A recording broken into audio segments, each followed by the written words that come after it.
Nagsagawa ng matagumpay na anti-illegal drug operation ang Agusan del Norte Provincial Intelligence Unit, katuwang ang Buenavista Municipal Police Station at sa koordinasyon ng PIDEA Regional Office 13 na nagresulta sa pagkakasamsam ng tinatayang 633,000 halaga ng hinihinalang shabu at pagkakaaresto ng isang suspect sa District 2, Barangay Sacol, Buenavista, Agusan del Norte.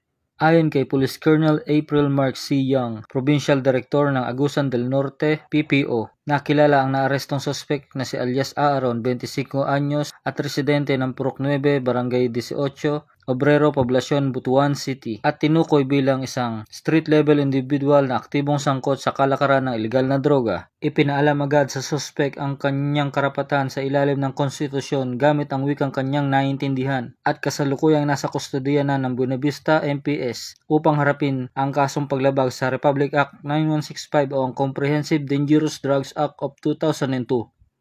Mula dito sa RPW 13, ako ang Police News Network Correspondent na Nicole Malimpa, nagkatabatas, tagataguyod ng balitang pulis.